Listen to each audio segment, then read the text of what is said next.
Hello everyone, welcome to the new world with IITian thinking. तो दोस्तों आज हम सॉल्व करने वाले हैं जे एडवांस का क्वेश्चन। ठीक है, ये जे एडवांस का क्वेश्चन आपसे 2016 में पूछा गया था, थर्मोडायनामिक्स से रिलेटेड है।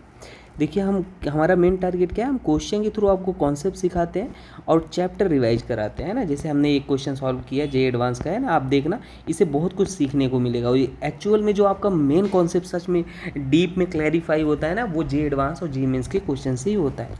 तो देखिए क्वेश्चन में क्या था, अच्छे से पढ़ लेना। 1 mole of an ideal gas at 300 kelvin in thermal, ठीक है, contact with surrounding, thermally contact surrounding expands isothermally आपको गिवन है। जो लैंग्वेज का इसमें बहुत बड़ा रोल होता है थर्मोडायनामिक्स में, तो प्रोसेस है आइसोथर्मली मतलब आप एक चीज़ बोल सकते हो कि डेल्टा टी आपके पास क्या हो जाएगा, ज़ीरो कांस्टेंट हो जाएगा। और जो टेम्परेचर और इंटरनल एनर्जी का रिलेशन है वो डायरेक्टली होता है, तो इसलिए आप बोल सकते हो कि जो डेल्टा यू भी हो जाएगा आपके पास, वो क्या हो जाता है, ज़ीरो हो जाता है ना, क्योंकि टेम्परेचर और इसका जो रिलेशन होता है वो डायरेक्टली होता है। अब देखिए जैसे ही ये डेल्टा यू जीरो हो गया, तो आपको फर्स्ट लॉ के अकॉर्डिंग आपको पता है, फर्स्ट लॉ के अकॉर्डिंग क्या होता है, डेल्टा यू बराबर क्या होता है, क्यू प्लस डब्लू होता है, आपने यही पढ़ा है। तो यहाँ पे डेल्टा यू तो आपके पास ज़ीरो हो गया भाई, तो क्यू प्लस डेल्टा डब्लू, तो आपके पास यहाँ पे डब्लू बराबर हो जाएगा माइनस क्यू हो जाएगा, है ना। डब्लू बराबर माइनस क्यू हो गया, या आप क्यू बराबर ऐसे भी लिख सकते हो, माइनस डब्लू लिख सकते हो।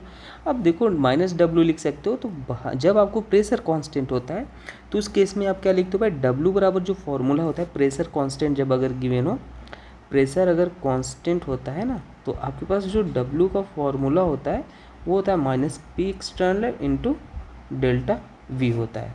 तो यहाँ पे आप लिख सकते हो माइनस, और यहाँ पे क्या हो जाएगा, minus P external into delta we हो जाएगा, ये क्यू बराबर हो जाएगा। तो यहाँ पे आप क्यू बराबर जब लिखोगे तो आपके पास यहाँ पे माइनस माइनस प्लस हो जाएगा, और पी एक्सटर्नल और डेल्टा वी को V final minus V initial.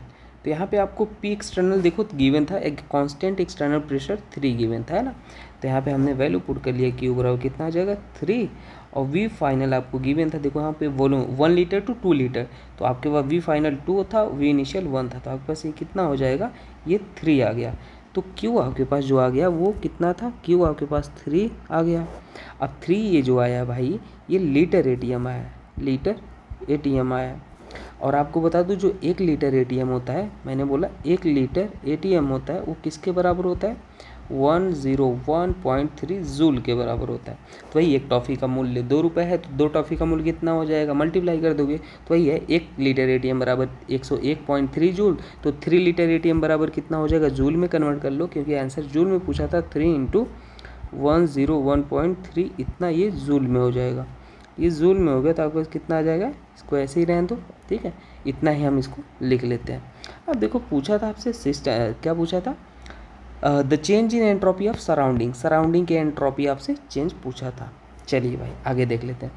आपको बता दो, जो डेल्टा सिस्टम होता है, डेल्टा एस सिस्टम है ना, प्लस डेल्टा एस सराउंडिंग होता है, प्लस डेल्टा एस सराउंडिंग होता है, ठीक है, ये किसके होते हैं, ज़ीरो के बराबर।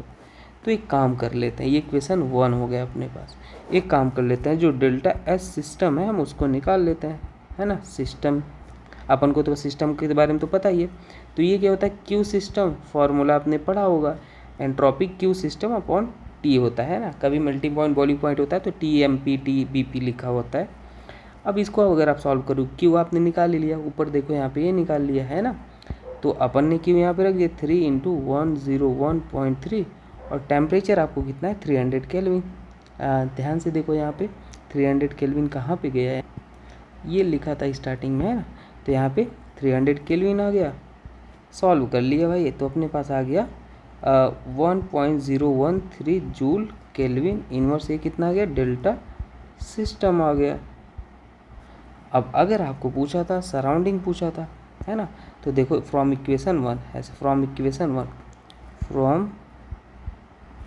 इक्वेशन 1 पुट कर लो वैल्यू, तो डेल्टा एस सिस्टम जो हो गया, डेल्टा एस सिस्टम आपके पास वो बराबर हो जाएगा किसके, माइनस डेल्टा एस सराउंडिंग के बराबर हो जाएगा, है ना, डेल्टा एस सराउंडिंग के बराबर हो जाएगा।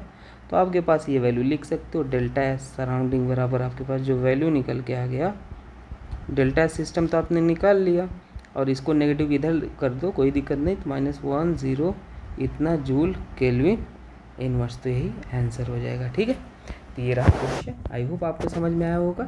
मिलते हैं नेक्स्ट क्वेश्चन में। बाकी ये नेक्स्ट क्वेश्चन आपका ये रहने वाला है। ठीक है, थैंक यू एवरीवन।